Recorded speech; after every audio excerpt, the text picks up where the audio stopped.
what's going on, everybody? Welcome back to the channel. Today we're going to talk about this bait right here. A spinnerbait is one of the coolest categories of bass fishing lures out there. It's been around for many decades now. It's caught a ton of fish, won a lot of tournaments, and it also catches big fish too. And so on this video today, I wanted to share how I fish a spinnerbait and the different retrieves that I use to fish spinnerbaits, and kind of go through all the little nuances of fishing this category of bait. So we're going to go ahead and get to it. Hopefully we catch a fish, but that's not necessarily the point today. We're just going out there to show you guys how you can go out there and have success with a spinnerbait. So let's get to it. All right, guys. So the very first thing that I've got to kind of explain is the title of this video. Believe me, there's no wrong way to fish a spinnerbait, and this goes for most baits. There's some baits that you got to be, pretty specific as far as, the cadence, the speed, the retrieves in general. But a spinnerbait is something that you can get really creative with and try different things. These titles make some people angry. It kind of makes me angry that I have to title, videos like this sometimes, but talk to YouTube about the algorithm. That's all I got to say about that. But yeah, even though these retrieves I'm about to show you are the most effective for me, that doesn't mean that they're the most effective all the time. And you might find a way to fish a spinnerbait that allows you to see more success under certain circumstances or on your lake. So just wanted to share that with you. I always encourage people on this channel to go out there and put their own flair on a technique, and get creative, and I think that's most important.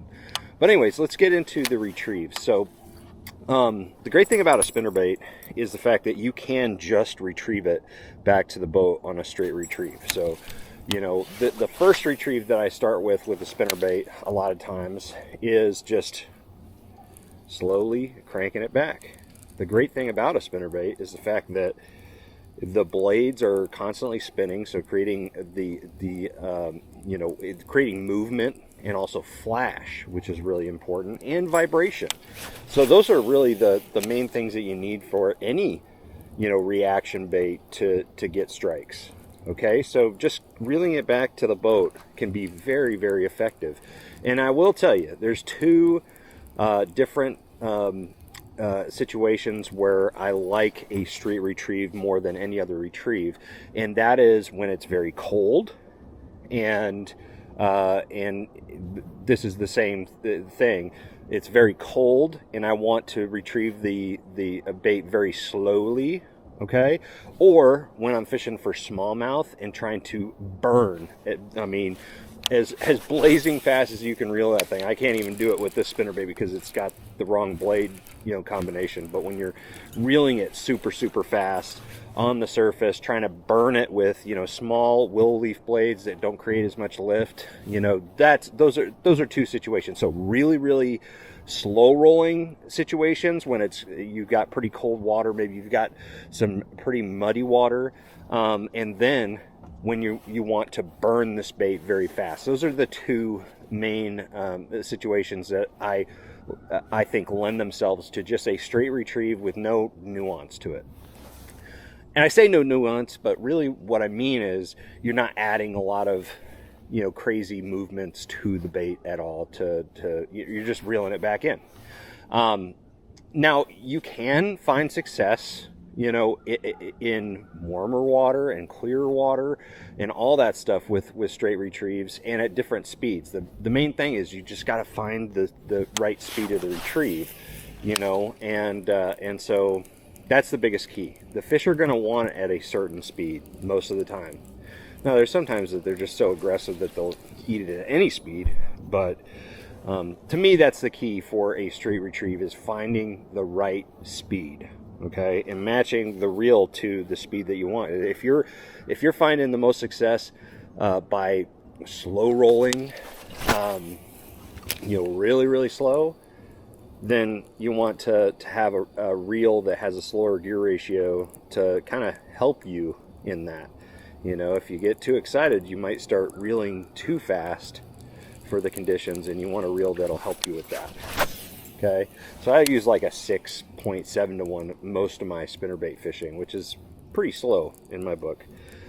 All right, so that's the first retrieve, is just cranking it back in. Very, very simple, and so you can catch a lot of fish doing that. The next retrieve is adding a little bit of action to it, which I think is really important a lot of times. So this is going to be kind of my cold water technique when I want to add action, and that's just me doing what I call a stutter, a reel handle stutter. So I'll start back up because I didn't start that till the end. So essentially we're just retrieving it back to the boat, but we're stuttering the reel handle, just pausing it real quick and starting it real fast just to get those blades started again. And when you do this, when you add that little bit of pause with the reel handle, you're not necessarily creating, you're not ripping that bait and making a real exaggerated movement. You're just essentially pulsating the blades and the skirt. So you're giving it action. You're giving it a kind of an erratic action that very often will trigger that strike from fish that are following or just won't commit to like a straight retrieve. But you're not adding too much action. So I like this when it's colder. Like right now, we've got temperatures in like the 50-degree range, and I still like to add a little bit of action to give it that little bit of movement, extra movement, but I don't want to rip it like that. And that kind of transitions into the third way that I retrieve a spinnerbait, and that is by popping the rod tip. So snapping the rod tip just randomly throughout the retrieve.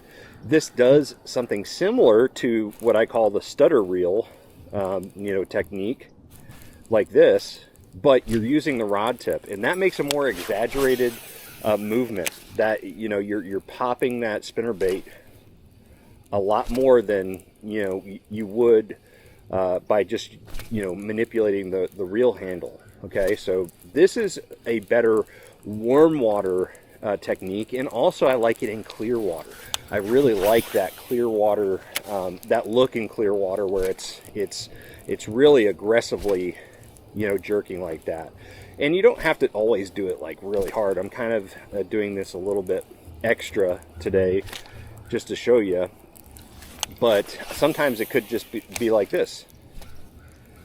And you can get kind of the same look out of using your rod tip than I do with the reel handle technique, but I don't know, I find that in cold water I like stuttering the reel handle more than I like popping the rod tip. But in general, popping the rod tip is going to add extra action that really just flips that switch in the bass's brain. It's like if a bass is following a school of bait fish, if there's one bait fish or one shad that ends up fluttering a little bit different than the rest of the group, that's the one he's gonna attack. Same thing with a cat. You could have something sitting there on the floor or just moving at a consistent pace, but as soon as you start making a weird erratic movement with that object, that piece of yarn or whatever it is, that's when you start getting bites. So little pops of the rod tip can be very, very effective at getting good strikes.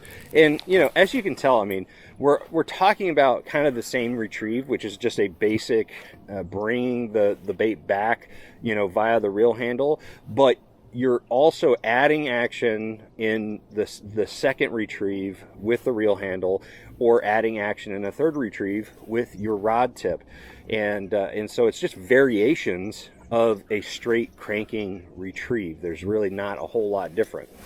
Now there's another technique that really frankly is not going to work with a tandem blade spinnerbait very well at all, and it's a technique that honestly I've only got on a really good bite with, and it's probably just because I don't experiment with it as much as I should. But it's more of a yo-yo technique. So if you use a spinnerbait that has a single Colorado blade, or even a single willow leaf blade, but more commonly a Colorado blade, you can actually fish it almost like a jig. Cast it out there next to an object, let it fall all the way to the bottom, and that single blade will spin and vibrate all the way down, and then you can just lift it up and let it fall back down. So you're using a yo-yo technique, a lift and drop technique, and that can be super effective sometimes. I've seen it, especially, around wood. What I'll do is I'll cast it to like a stump or a laydown or something like that, reel it to the object, and let it fall down, parachute and spin that blade as it goes down. That can be very good. I find it's more of a pre-spawn technique, but it can be super effective at other times of the year. So just experiment with that. That's more of a bonus technique. I wouldn't say that that's a yo-yo technique is the one that you want to use most of the time, but it can be very effective. Anyways, guys, those are really the techniques that I use, the retrieves that I use for fishing a spinnerbait. Really what it comes down to is matching the speed, no matter if you're adding extra action to it or you're just cranking it back to the boat, matching the speed of the retrieve to the conditions, whether it's cold water, the colder the water, the slower you want to be, the dirtier the water, the slower you want to go.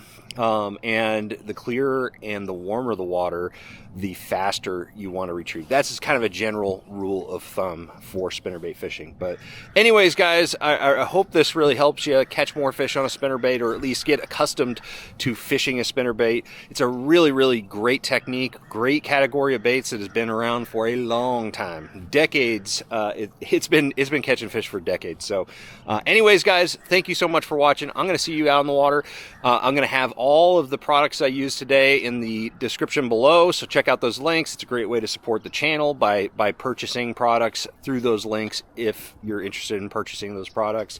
And other than that, make sure you trust the process.